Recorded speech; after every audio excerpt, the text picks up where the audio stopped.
네, 이렇게 양시장의 마감 상황 전해드렸습니다. 코스피는 1.28% 크게 오른 2690.14포인트까지 다시 2700을 밟으려고 노력하고 있고요. 코스닥은 반면에 소폭의 내림세에 891.44포인트로 마감이 됐습니다. 시총 상위 종목도 보시죠. 상대적으로 SK하이닉스에는 시선이 뺏겼지만 그래도 SK하이닉스 오늘장의 하락은 크게 걱정할 상황은 아니다. 여전히 HBM3E에서는 업계 최초로 엔비디아와 손을 잡고 있기 때문에 여전히 기술력으로 인정받고 그 물량은 꾸준할 것이다. 큰 악재 아니다라는 의견 주셨고요. 삼성전자는 오늘 5% 넘는 급등에 76,900원 종가를 형성했습니다. LG에너지솔루션과 삼성전자 우선주도 빨간불을 켰고요. 반도체단에서는 삼성전자랑 뭔가 관련도가 있는 종목들의 탄력이 더 컸습니다. PSK홀딩스 11.93% 크게 오르며 45,500원에 장을 마쳤는데요. 이 삼성전자가 HBM 시장에서 다시 한번 업계 1위까지는 아니어도 따라 붙기 위해서는 수율을 잡아야만 하는데 이 수율에 있어서 MUF가 도입될 수밖에 없기에 필수적인 짝꿍으로 손꼽히죠. PSK홀딩스, STI 이런 면에서 상승을 보여줬고 원익그룹은 워낙 삼성전자 향 관련주로 아시죠? 그래서 8.88% 오른 37,400원의 종가를 형성했습니다. 삼성전자 공정에서 마킹 공정을 담당하고 있는 이오테크닉스도 수혜주로 꼽혔고요. 6.02% 오른 192,100원의 장을 마쳤습니다. 또 어제는 반응하지 못했던 삼성전자 반도체 테마, CXL 테마도 뜨거웠습니다. 엑시콘은 16.92% 크게 오른 3750원, 그리고 네오셈의 경우에는 3.54% 상승한 15,810원에 장을 마쳤는데요. 엑시콘과 네오셈, CXL 테마주의 경우에는 이슈성으로 오르는 것이 더 크기 때문에 어떻게 보면 현재 구간 비중을 늘리는 것보다는 비중 조절, 수익 실현하는 단계로 보셔라라는 언급까지 앞서 전해드렸고요. 그 외에는 또 어떤 테마가 움직였을까요? 오늘 시장에서 조선주들도 반가웠습니다. 하나오션 4.26% 상승한 29,400원의 장을 마쳤고요.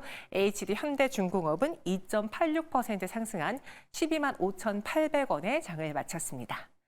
사실 조선주의 경우에는 저희가 지난번에도 언급드린 바 있는데 미중 갈등에 따른 수혜주로 꼽히면서 각광을 받았죠. 근데 여기에 어제 있었던 BOJ 이슈까지 더해지면서 조선주의 매력은 더 커졌다라는 분석이 있어서 한번 체크해 볼게요. 유진투자증권의 리포트인데요. BOJ의 변심은 호재라고 합니다. 일단 엔화 약세가 정말 정점을 지나고 있는 상황이기 때문에 앞으로 이 지속적인 엔화 강세를 의미하지는 않더라도 엔달러가 한 단계 하락할 개연성이 높아질 수 있고 외국인 투자자들의 매수도 이전보다는 줄어들 것이다. 일본 시장으로 향하는 외국인의 매수가 줄어들 수 있다라는 분석을 내놨습니다. 그렇다면 그 자금이 어디로 이동을 할까요? 상대적으로 국내 자동차와 조선주에는 기회가 될 수 있다고 하는데요.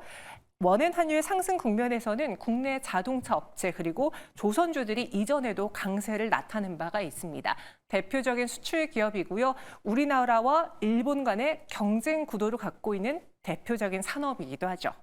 그래서 이 일본의 BOJ 변심은 자동차주, 조선주의 호재라는 분석이 있었고 실제로 오늘장에서도 조선주에 대한 이야기가 많이 나왔습니다. 백년 매니저님, 최근 조선주 언급이 좀 많습니다. 좀 전반적인 추세 상승으로도 연결 지어볼 수 있을까요? 네, 조선주 같은 경우 최근에 이제 상승할 수 있는 모멘텀이 여러 가지가 있죠. 앞서 말씀해 주셨듯이 미국이 중국 조선업을 규제한다라는 얘기가 나오면서 전반적으로 국내 조선업체들에게 훈풍이 불 가능성이 높고요. 그리고 최근에 이제 국제유가도 상승하면서 조선업체들 매수세가 많이 들어오고 있습니다. 뿐만 아니라 최근에 신조선가랑 중고선가까지 많이 올라가고 있는데요.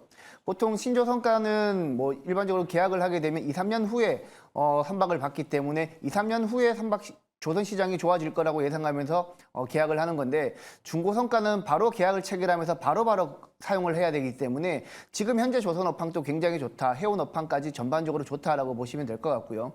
그래서 지금 조선 업체들은 올해부터 본격적으로 실적이 개선되는 슈퍼 사이클에 진입한다라고 여러분들이 이해를 하셔도 될 겁니다. 그래서 조선 업체들 같은 경우에는 뭐 기존 대장주들뿐만 아니라 조선 기자재 업체들 같은 경우에는 상대적으로 못 오른 기업들도 많은데 그들 기업으로 여러분들이 접근하신다면 충분히 기회는 있다라고 보고 있습니다. 조선주, 조선 기자재주 이런 흐름 안에서 충분히 수혜 수혜를 볼 수 있는 종목이라고 말씀해 주셨는데 그럼 수요일, 목요일 열리는 FOMC 회의에서 우리 시장은 또 어떤 종목을 눈여겨봐야 될까요? 이번에 미국 금리 인상은 동결될 것으로 사실화되고 있습니다. 인하는 6월부터나 가능할 것으로 보여지기 때문에 중요한 점은 향후에 어떤 스탠스를 취할 것이냐 점도표를 통해서 확인할 수 있겠죠. 지난번 회의에서는 올해 4.6%의 금리를 예상했습니다. 다시 말해 세 차례 금리 인하를 예상했는데 만약에 이번 점도표에서 4.6%가 아니라 4.9%의 많은 점이 찍힌다면 두 차례에 그칠 것으로 예상을 해야겠죠.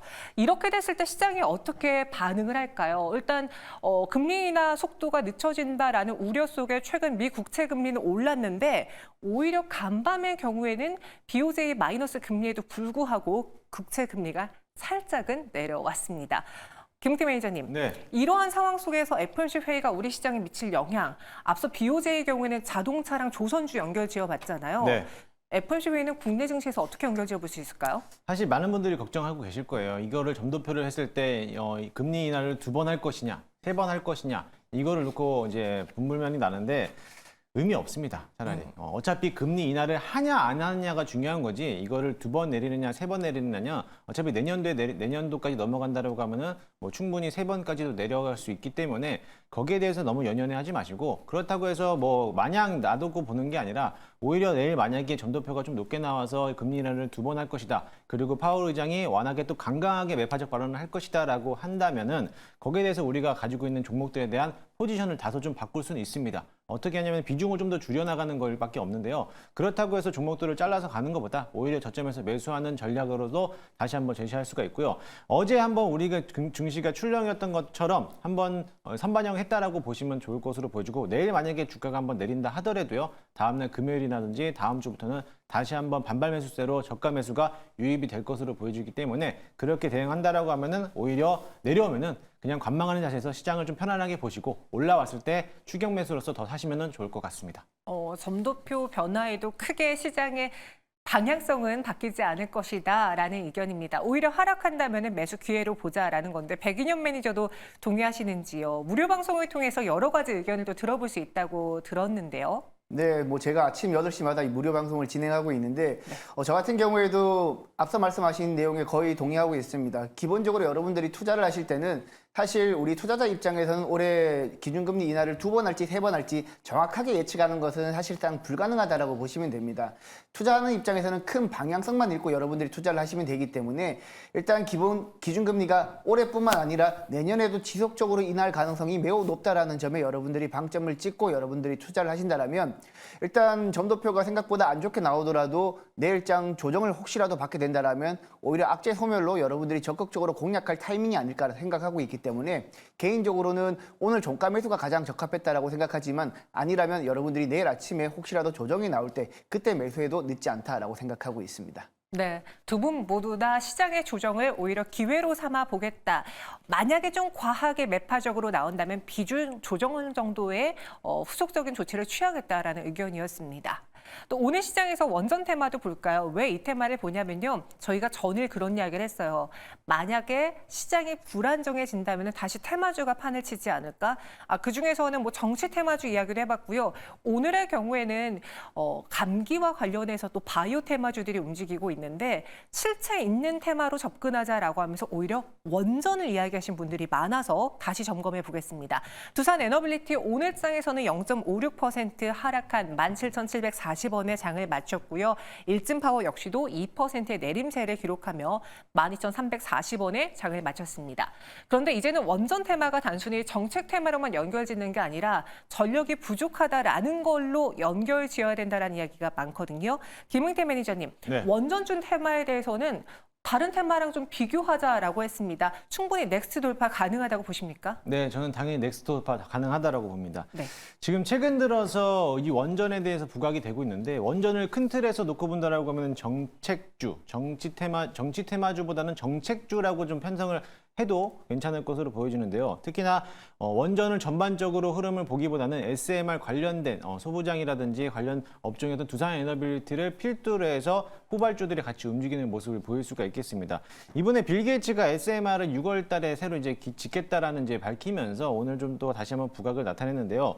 두산에너빌리티도 오늘 장중에 마이너스 3.5%까지 내려갔다가 오늘 약보합으로 마감을 했어요. 그만큼 수급이 어느 정도 받쳐주고 있다라고 보시면 좋을 것으로 생각이 됩니다.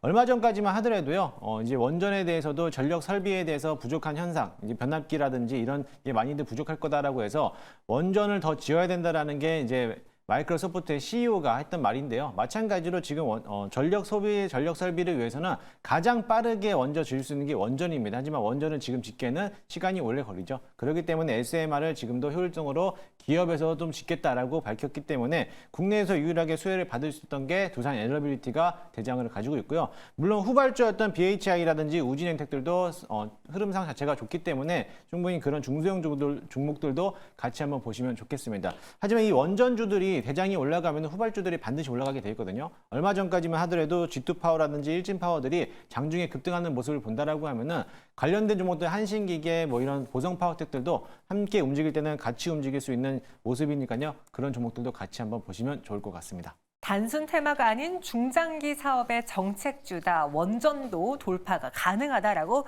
다시 한번 점검해 드렸습니다. 그럼 넥스트 정면 돌파, 이번에는 내일장 정면 돌파할 수 있는 시초가 공략주 이야기 나눠볼게요. 앞서 두 분의 오늘장 한 줄 평이 삼성전자가 다에 따로 일치가 됐는데 시초가 공략주도 같은 섹터에서 고르셨더라고요. 먼저 백일현 매니저의 내일장 시초가 공략주 어떤 종목인지요? 네, 저는 동진세미캠을 골랐습니다. 기본적으로 이제 최근까지 반도체 관련 종목들은 후공정 쪽으로 많이 올랐습니다. 아무래도 첨단 패키징이 본격화되면서 아무래도 이제 후공정 검사 장비라든지 그리고 패키징 장비 위주로 많이 올랐었는데 이제는 삼성전자 가동률이 올해 2분기부터 본격적으로 가동률이 정상화된다라고 했을 때는 이제 전공정 딴 종목들이 움직이지 않을까라고 생각하고 있습니다. 특히 오늘 삼성전자가 움직이니까 대표적으로 앞서 말씀드렸던 솔브레인이나 한솔케미칼, 동진세미캠 같은 소재 함인방이 가장 강하게 움직였고요. 만약에 삼성전자 랠리가 내일장에도 이어지고 지속적으로 이어진다라고 봤을 때는 소재단 움직임이 가장 강하게 나타나지 않을까라고 생각하고 뭐 그 외에는 포커스링을 생산하는 뭐 TCK라든지 하나머티리얼즈라든지 뭐 월덱스, KNJ 같은 종목들도 함께 후발로 올라갈 가능성이 매우 높다라고 보고 있습니다. 일단 후공정에 대한 관심이 전공정으로 조금씩 옮겨진다라고 봤을 때 동진세미캠이 소재 관련 종목들 중에서는 솔브레인 다음으로 한번 눈여겨보실 필요가 있다 생각하고 시초가 매수 가능하고요. 목표가는 5만 원까지 높게 잡도록 하고 손절가는 38,000원 잡도록 하겠습니다. 네, 동진세미캠입니다. 목표 주가는 5만 원, 손절 가격은 38,000원 제시해 드렸습니다. 이번엔 김응태 매니저의 종목인데요. 앞서 스포를 다 해주셨더라고요. 네. 어떤 시초가 공략주입니까? 네, 근데 이거 보니까 장중에 12% 고점을 찍어가지고 네. 이거 목표가를 좀 조정을 하도록 하겠습니다. 앞서 설명했듯이 YIK라는 종목을 좀 가지고 왔는데요. 앞서 다 설명했듯이 최대 주주에 대한 2대 주주가 삼성전자를 가지고 있고요. 또 엑시콘에 대한 2대 주주도 YIK 지분을 보유하고 있습니다. 동사 같은 경우는 반도체 테스팅 장비 업체인데 아무래도 삼성전자의 가장 반도체에서 중요하게 생각하는 거는 수율입니다. 사실 삼성전자의 수율이 HBM만 본다라고 하면 그렇게 좋지 않거든요. 그랬을 때 수율을 높이기 위해서는 역시나 마찬가지로 테스팅이라든지 검사 장비가 또 도입이 돼야 되는데 거기에서 주 고객사를 가지고 있었던 YIK가 좀 더 수혜를 받지 않을까 생각이 되고요. 유통 물량 자체가 3,700만 주 중에서 오늘 1,900만 주 절반 정도까지가 거래량이 들어왔어요. 아무래도 내일 한 번 더 거래량이 들어온다라고 하면은 직전 고점 넘어갈 수 있으니까요. 그 점 참고해서 보시면 되겠습니다. 내일 시초가를 편입을 할 거고요. 목표가를 8,500원인데 9,000원까지 상향 조정하도록 하겠습니다. 오늘 너무나 높게 올라와서 전고점 부분 라인인 9,000원까지 상향 조정하고요. 손절가 라인은 6,400원 21선 부분인 그러니까 여기만 이탈하지 않는다고 하면은 지지받고 다시 한번 추세가 전환될 수 있으니까요. 그 점을 참고하시면서 대응하시면 좋을 것 같습니다. 네, YIK 목표가 9,000원, 손절가 6,400원 제시해 주셨습니다. 앞서 저희 3월 13일에 소개했던 동국산업 김응태 매니저님의 종목 당시 목표가도 똑같이 9,000원이었고요. 목표가를 달성한 걸로 알고 있는데요. 이 종목은 그러면 매도하고 가는 건지 또 무료 방송까지 같이 이야기해 주세요. 네, 이 동국산업은 원톤형 배터리의 수혜주라고 말씀을 드렸고 TCC 스틸 후발주라고도 소개를 해드렸는데 지금 9,990원 10,000원을 못 돌파했습니다. 역시나 갭을 띄어서 오늘 신고가를 갱신했기 때문에 지금 자리에서 매도하는 것보다는 조금 더 수익을 극대화하기 위해서 홀딩 전략을 드리도록 할 거고요. 9,000원은 1차 목표가를 제시해드렸기 때문에 2차 목표가는 12,000원까지 제시해드릴 테니까 익절 라인 9,000원 잡으시고 그때까지 좀 홀딩하자라는 의견 드리도록 하겠습니다. 오늘은요, 아쉽게도 제가 오늘 개인적인 일정 때문에 무료 방송은 하지 않겠습니다. 하지만 네이버 녹색밴드에서 김웅태 검색하시고 들어오시면은요, 이런 정보들 같이 공유해 드리도록 할 테니까요, 많은 참여 부탁드리도록 하겠습니다. 네, 동국산업의 1차 목표가였던 9,000원은 이제 익절가가 됐습니다. 2차 목표 주가 12,000원까지 기억해 주시고요. 오늘의 시장 점검은 백인현 매니저, 김웅태 매니저와 함께 알아봤습니다. 자세한 설명 고맙습니다.